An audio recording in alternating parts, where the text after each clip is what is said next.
Hello. Last Thursday, Lincoln Park's Chester Bennington committed suicide. So we're going to talk about male suicide, isolation, suicide in general, mental health and addiction in this episode of The Truths. Chester Bennington's raw and heartfelt vocals were a talent often fueled by anguish, something he was always open about. Bennington never shied away from talking about having depression and a long history of drug and alcohol abuse, which he said started when he was just 11 years old after his parents divorced. It's very curious that all of the identifiable landmarks are present. Trauma in childhood of abuse and the divorce of parents, addiction, and what's also interesting is that he spoke openly about depression, because I suppose one of the things we think is, if you're having a conversation about it, if you're open about it, you will be exempted. It won't happen to you. There's been a 40% rise in midlife suicide rates since 2008, so this is something that's on the rise. 80% of the suicides are men.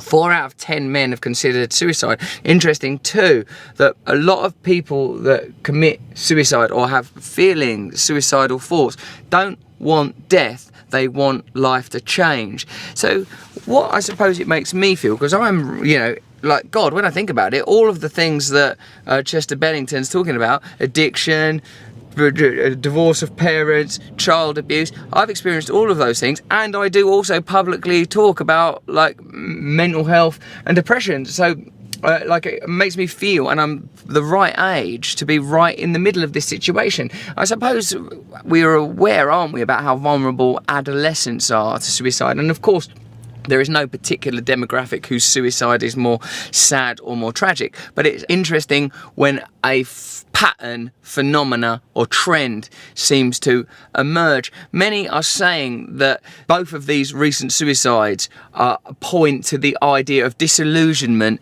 dissatisfaction, that is more pronounced in the case of famous and successful men, but is probably something that all men this age are starting to experience as we all start to feel like, oh, well, that didn't work then. Becoming successful or not coming, if you become successful, you recognise it doesn't work for you. And then if you aren't successful, then you feel emasculated and unimportant and powerless and castrated. And what I would say is that this is obviously a psychological and mental health issue that's as a result of the social conditions that we live in. I heard recently, if we adjust to a poorly adjusted society, what are we adjusting to? What do we become? If we live in a society that tells us that we have to be these types of individuals and live these types of lives and have access to these type of commodities and have this type of status, and we take on board that, what are we going to become?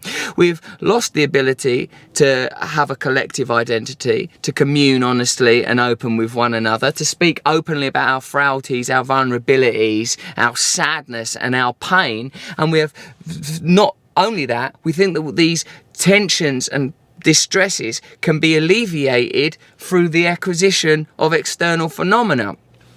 My belief is that addiction is a condition that affects us all, that we are all on the spectrum. We are all using some external element to make ourselves feel better. And I think, therefore, that the model that I use to one day at a time keep my addiction at bay would work for less obvious forms of addiction.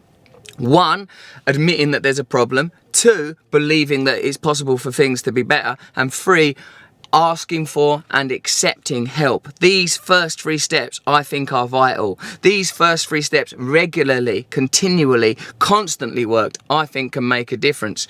There's an organisation called CALM, Campaign Against Living Miserably. They work specifically with men. They provide a helpline, guidance, and they do events, comedy nights, sports events and gigs. This seems like a good way to go about it. It's interesting that what they're acknowledging is that people are living miserably. People are unhappy. God, you see it everywhere, don't you? Like, how many of you watching this now thinking, this is how I feel. I'm unhappy with my life. My life didn't work out how I wanted it. I don't feel like I think I should feel.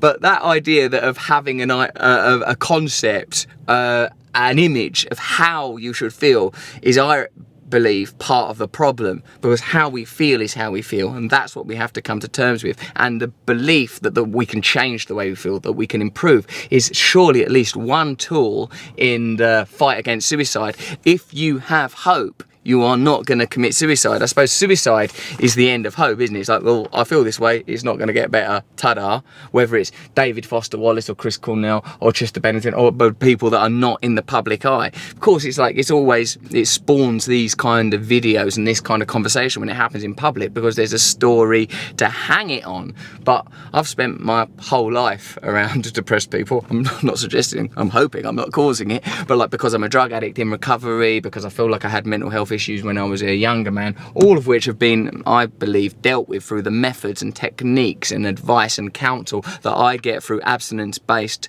in my case, 12-step recovery. I think that this technique, this methodology will work for anybody, perhaps in conjunction with other forms of therapy. I certainly wouldn't say exclusively. Anybody who wants to use it. Bennington's death comes just a week before Linkin Park was set to kick off the North American leg of their world tour supporting their album, One More Light. Bennington was married and is survived by 6 children.